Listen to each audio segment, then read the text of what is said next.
วัสดีค่ะทุกคนยินดีต้อนรับเข้าสู่ครัวตุ๊กตานะคะวันนี้ชวนมาทำแกงเขียวหวานไก่กันค่ะแกงเขียวหวานที่ตาทำวันนี้ก็น้ำพริกตำเองนะคะ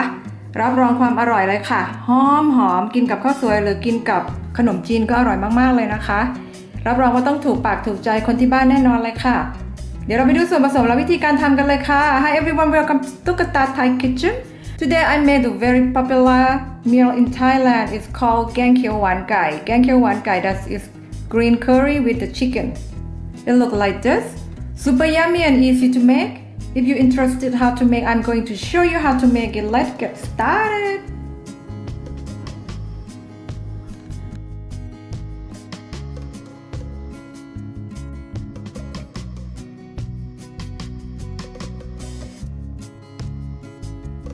เรามาดูส่วนผสมสำหรับทำแกงไก่ง่ายๆกันวันนี้นะคะก็จะมีใบโหระพาค่ะวันนี้จะใส่มะเขือนะคะมะเขือเปราะมีใบมะกรูดน้ำตาลปี๊บนะคะพริกแกงเขียวหวานพริกแกงเขียวหวานก็ทำเองนะคะเดี๋ยวจะทำลิงก์ไว้ให้ถ้าอยากจะตำเองนะคะรับรองว่าตำเองอร่อยมากเลยค่ะแล้วก็มีพริกชี้ฟ้าสีแดงแล้วก็มีพริกอ่อนพอดีมีหลังบ้านก็เลยเก็บมาใส่แกงนะคะมีกระทิแล้วมีไก่ส่วนต่างๆที่ต้องการเลยนะคะแล้วแต่ชอบวันนี้ทำตรงอกไก่ค่ะแล้วก็มีน้ำปลา ingredient gonna be Thai eggplant it look like this it's round Thai basil kaffir lime leaf palm sugar green curry paste if you're interested how to make the green curry paste I'm gonna link below information box for you red chili or green chili chicken fish sauce coconut milk that are ingredients to make แกงไก่ chicken green curry let's get started I start with the coconut milk turn low heat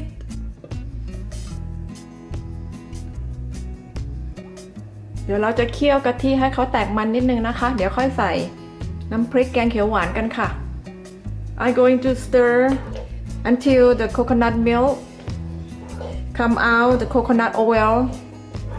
when it's coconut oil come out we can mix with the curry green curry paste กะทิเริ่มเดือดแตกมันนิดหน่อยนะคะเราจะใส่น้ำพริกแกงเขียวหวานนะคะ I'm gonna add green curry paste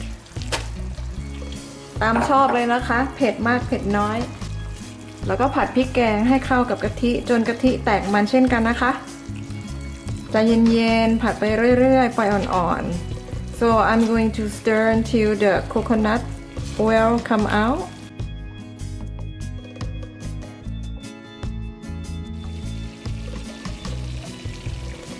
ผัดไปเรื่อยๆใจเย็นๆนะคะค่อยๆเติมน้ำกะทิค่ะ so a little bit at the time of the coconut milk เห็นไหมคะน้ำมันเริ่มออกแล้ว you can see the coconut oil come out from the chili paste smells so good หอมมากเลยค่ะพริกแกงตำเอง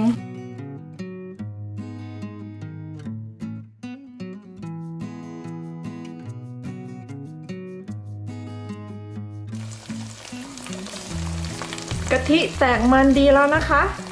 เห็นไหมคะด้านบน so the oil from coconut milk is come out let you see closer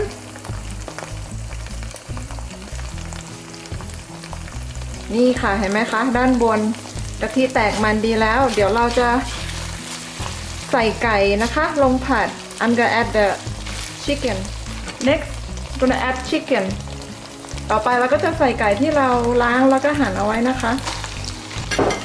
ใส่ลงไปผัดให้เข้ากันเลยค่ะ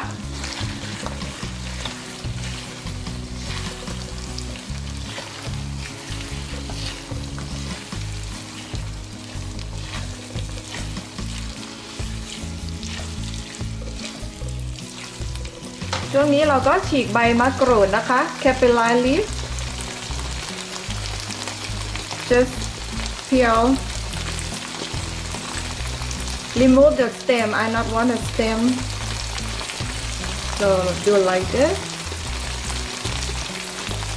They did it, then we're gonna throw them away. พื่อที่น้ำมัน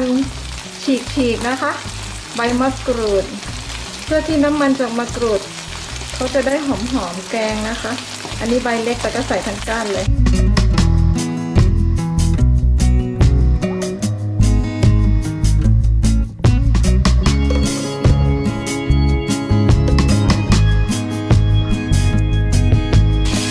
Can you see the chicken's almost well done?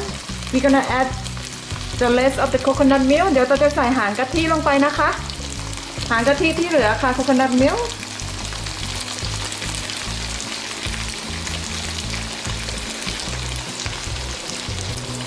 โอ้สีน้ำแกงสวยมากนี่ก็คือหางกะทินะคะใส่ลงไป waiting until it's boil one more time I'm gonna add my vegetable รอให้เดือดก่อนนะคะไก่เขาจะได้สุกเข้าเนื้อเข้าน้ำเดี๋ยวเราจะใส่มะเขือกันค่ะน้ำแกงเดือดได้สักประเดี๋ยวนึงนะคะเดี๋ยวเราจะใส่มะเขือเลยค่ะ The next I'm gonna add the Thai eggplant ใส่มะเขือเปราะที่เราหั่นนะคะหั่นแช่น้ำเกลือไว้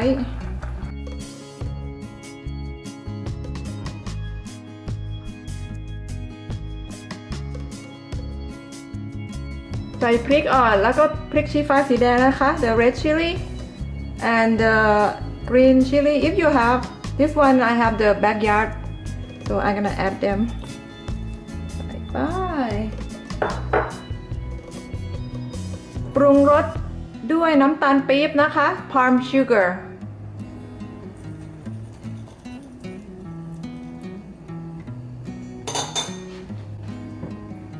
ฟิตซอสน้ำปลานะคะฟิตซอสอันนี้ใส่น้ำปลาขึ้นอยู่กับความเค็มของน้ำพริกแกงนะคะแต่ทำน้ำพริกแกงเองก็รู้ว่าใส่เกลือไปมากน้อยแค่ไหนนะคะส่วนเพื่อนๆที่อยากจะทำก็ลองชิมกันดูก่อนนะคะเพราะว่าน้ำพริกแกงของแต่ละท่านไม่เหมือนกันนะคะนี่ตาทำเองก็เลยรู้ว่ารสชาติเค็มขนาดไหนนะคะ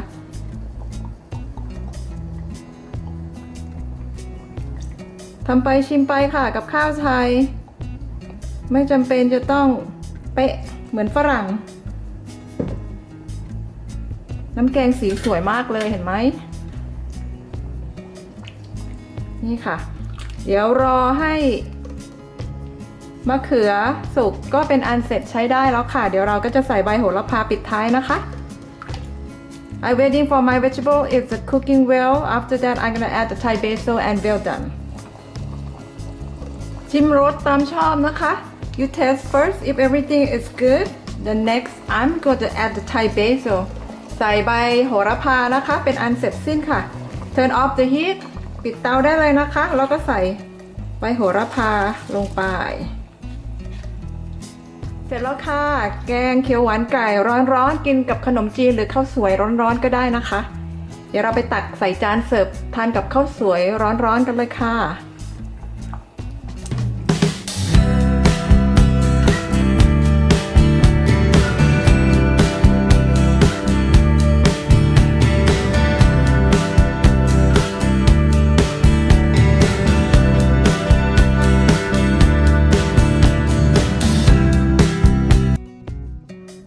แกงเขียวหวานไก่ร้อนๆเสร็จเรียบร้อยแล้วค่ะทานกับขนมจีนเหลือเป็นข้าวสวยร้อนๆก็อร่อยนะคะเห็นไหมคะทำกันไม่ยุ่งยากเลยโดยเฉพาะอย่างยิ่งนะคะถ้าตำน้ำพริกเองได้นะคะอยากจะสนับสนุนให้ตำน้ำพริกเองเลยค่ะเพราะว่าหอมมากแล้วก็อร่อยมากด้วยนะคะหวังว่าทุกคนคงทำกันได้ที่บ้านนะคะทำกันง่ายๆเลยค่ะแกงเขียวหวานแล้วก็ถ้าชอบวิดีโอที่ตาทำขึ้นมานะคะช่วยกันกดแชร์กดไลค์กด subscribeติดตามตาด้วยนะคะแล้วเจอกันในคลิปต่อๆไปนะคะสวัสดีค่ะ Super yummy green curry with chicken is well done it look like this it's super popular in Thailand if you go to Thailand if you miss the green curry that you miss the best food in the world I promise you the green curry is super yummy we eat with the rice See, it's easy to make. You can make at home. I hope you enjoy my video and like this video. Please subscribe my channel. I have the Thai new recipe come out every week. Thank you for watching. See you next time. Bye bye.